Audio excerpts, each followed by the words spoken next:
श्रीदेवताभ्यो नमः सर्वमङ्गलमाङ्गल्ये शिवे सर्वार्थसाधिके शरण्ये त्र्यम्बके गौरी नारायणी नमोस्ते नमो देवे पुढे गेलो तो हात खालती गेला काहीच घेता येईल स्वाहा स्वधा नमोस्तुते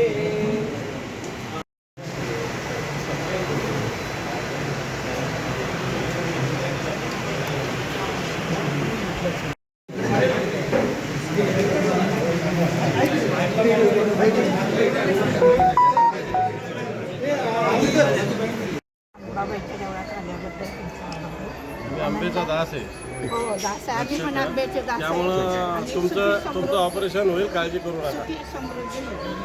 किती खर्च त्याला? बाई, आता मी सगळ्या भावने बोलून तुम्हाला फोन करतो.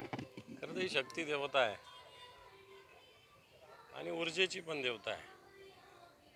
मी तर सगळ्यात आधी ही प्रार्थना केली की ऊर्जा जी शिवसेनेला माननीय उद्धवजी ठाकरे साहेबांच्या नेतृत्वाखाली आम्हा शिवसैनिकाला एक ऊर्जा प्राप्त होऊन या ज्या महाराष्ट्रात जे महिषासुराच्या अवलादीचे लोक जन्मलेले आहे यांचं एक निर्दालन करण्याची शक्ती आमच्या एक मनामध्ये रगारगामध्ये देव ही आई भावनेच्या चरणी प्रार्थना केली. अंबामातेच्या चरणी.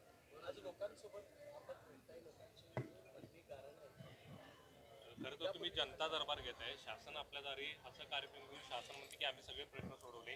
कोल्हापुरात हसन मुश्रीफ पण दर सोमवारी आहे ती महिन्याच्या जनता दरबार घेतात. मग तुम्हाला जनता दरबाराची गरज का भासते? मला असं वाटतं तुम्ही दुपारी या 3 वाजता मग इथं काय काय तक्रारी येतात, लोकांचं म्हणणं काय आहे हे लक्षात येईल. कारण शासन आपल्या दारी हे जे केले फक्त सरकारी यंत्रणा वापरून सरकारी जाहिरातीचा वापर करून एक केलेली शोबाजी आहे. मी आता महाराष्ट्रात अनेक ठिकाणी जनता दरबार माझ्या जवळपास 8-10 ठिकाणी झालेले, पार पालघरला झाले, बुलढाण्याला झाले आणि मी आता मेळघाटाला सुद्धा जाणार आहे.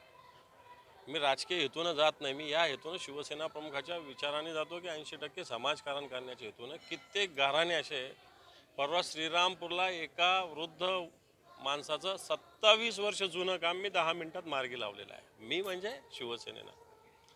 आणि मला असं वाटतं जर अशा पद्धतीने तक्रार येतात, लोक 10-10 वेळेस, 25-25 वेळेस, 50-50 वेळेस सरकार दरबारी जातात तरी प्रश्न सुटत नाही. आणि म्हणून मला असं वाटतं लाख लोकांचा आणि हजारो लोकांचा मेळावा घेऊन गेल्यापेक्षा 100, 200, 500 लोकांच्या मुख्य तक्रारी ऐकून त्या सोडवणं मला असं वाटतं योग्य वाटतं. आणि म्हणून शासन आपल्या दारी हा निव्वळ फारसा आहे.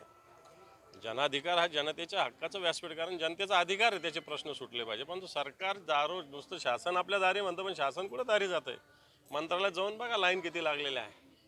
आणि त्यामुळे शासन आपल्या दारी हा कार्यक्रम बोगस आहे, भंपक आहे. आणि म्हणून आम्ही शिवसेनेच्या वतीनं अशा पद्धतीने उपक्रम राहणार. ते काय सांगायचं याच्यात? मला असं वाटतं मॅच फिक्सिंग आहे. अंपायर वगैरे सगळे फक्त हात वर कधी करायचा होता अजितदादाच्या पावरून तेवढाच वेळ बाकी होता, तो काल त्यांनी परवा केलेला आहे.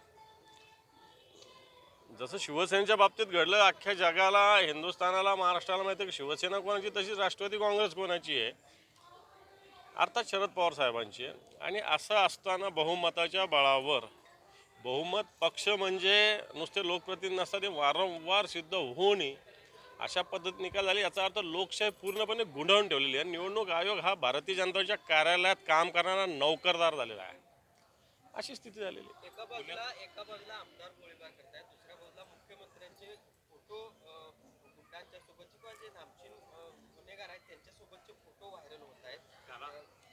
त्याला जोडूनच साहेब एक प्रश्न विचारतो. एका बाजूला पुण्याचे पोलीस आयुक्त गुंडांची ओळख